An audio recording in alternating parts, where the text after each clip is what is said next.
Welcome to Metaphysical News. I'm your host, Rory Colgan. As you can see behind me is the speech that Donald Trump gave at the conclusion of the Republican National Convention here in July of 2016. In this show, we like to take a look at the news, not for the traditional sake, but to actually illuminate where metaphysical principles are being ignored and where those metaphysical principles are actually being embraced. Now, the premise or the bias of this show is that truth is universal, and that there are three simple criteria that make something universally true. It must be true anytime, so that means it was true in Roman times, and it must be true 2,000 years from now, as well as being true today. It must be true for anyone, so it doesn't matter your sexual preference, your skin tone, the place that you live, and that kind of alludes to the third point. And the third point is that it must be true anywhere. So if you're in the Antarctic, the Arctic, Alaska, or down in Mississippi or Missouri, it has to be true.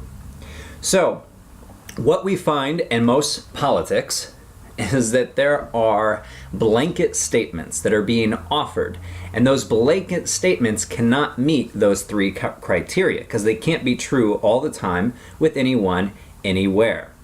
So that's what you're going to find in the Republican side, you're going to find that in the Democratic side, you're going to find that in government itself, because they have within their fundamental assumption that something can be true for all people, but they make it more specific than what the universe, the metaphysics of it, ever attempts to do. So the universe recognizes that there are universal truths. And unfortunately, you're not going to find within the universal laws of metaphysics universal healthcare. You're not going to find something like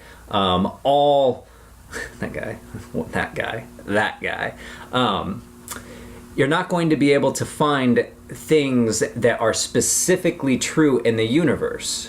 And we find politicians, lawmakers, policy enforcers, called the police, and just the general public, typically uneducated in terms of the principles. So the principles have been already laid out in my show called the Metaphysics Hour. They're called the Universal Laws. I think it's episode 6, and then a long stream of them from around 12 to 22 or something like that.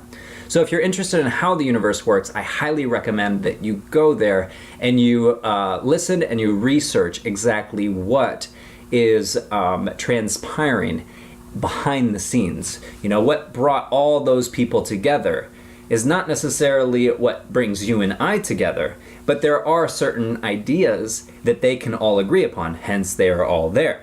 But as you know, and as I know, there's not just Republicans and Democrats. There's a huge group of people that don't vote. Then there's a group of people that like the Green Party or the Libertarian Party. Now, basically, I'm going to have to not confess, but tell you and inform you, here in Indiana back in May for the primaries, I did vote for this particular person, simply because he was the individual that I felt was the most unique out of all the others that have put their names on the ballot. And then also the most accomplished. Most others were just accomplished in politics.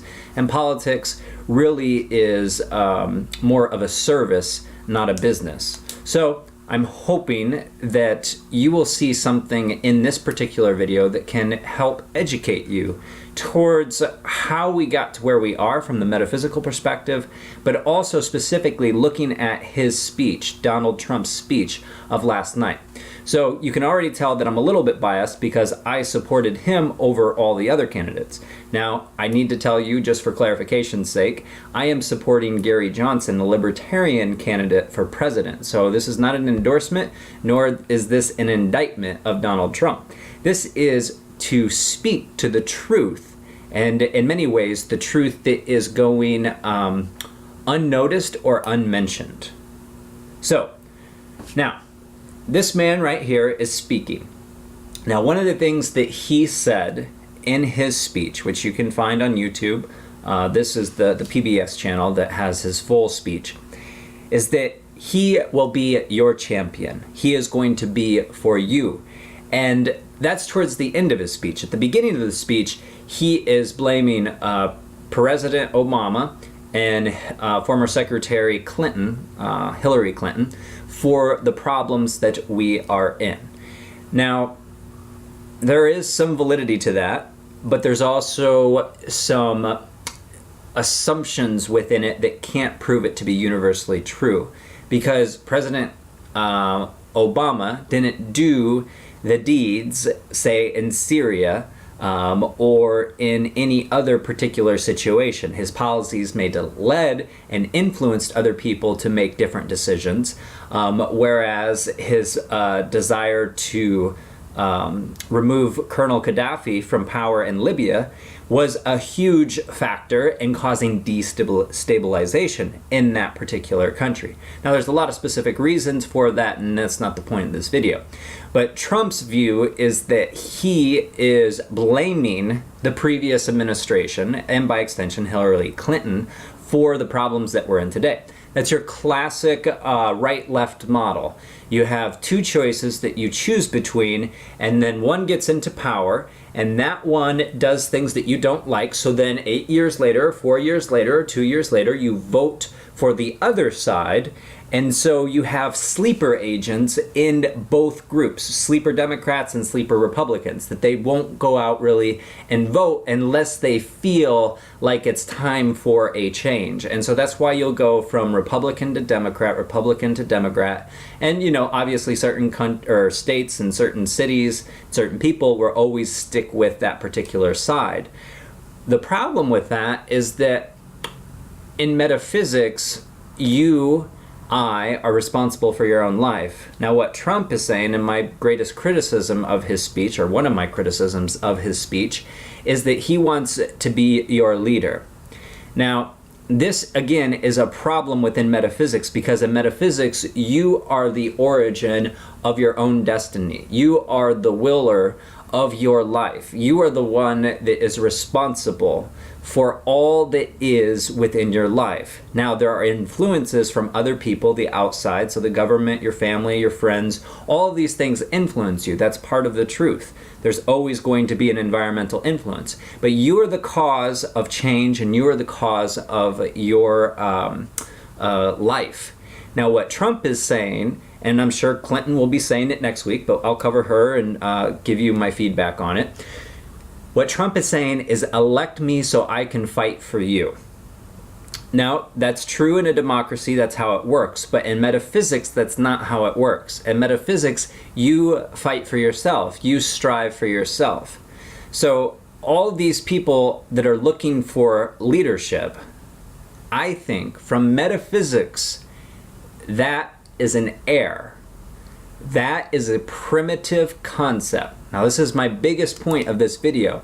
Looking for a leader is a position of weakness that only weakens you, your family, your community, your nation, your world. Metaphysics says that in government, if you do have to have a government, if you cannot have anarchy, free association with no government of coercion, with no force, with no legislation, with simply people embracing the truth that is written everywhere in every atom of your DNA, if you cannot reach that level of sophisticated intelligence, and you must have a government, that government should not be your leader. The individuals running for office should not be your leaders. They should be your servants. And so this is one of the biggest criticisms I have of this particular man. He wants to be your leader. The reality of the situation is you must lead yourself. If you have a problem with any particular legislative act, judicial act, or anything else related to the United States government, you are the one responsible for it. It is not your leaders, okay? You should be leading yourself. You should not be electing somebody to lead you. They don't know your most intimate thoughts. They do not have the best incentive for you. You have the best incentive for you. You actually have a pain body that is connected to pain and pleasure, and if you make a bad choice, you will experience the pain of stubbing your toe. If Donald Trump watches you stub his toe, if he's empathetic and compassionate, he will feel that you are in pain. He may try to remedy it, but you're the one that needs to be watching for yourself 24/7. You are the one that's responsible for your freedom, for your success. The environment always plays a role, but the biggest problem with this particular candidate and most others is that they want to be your leader when they should be your servant. This is Rory Colgan from Metaphysical News. Please comment below, tell me your thoughts, your perspectives. There's so much more to this particular person and to this conversation. But I wanted to point out one simple truth that is not being addressed and being overlooked by the vast majority of people. You must be the leader. They must be the follower.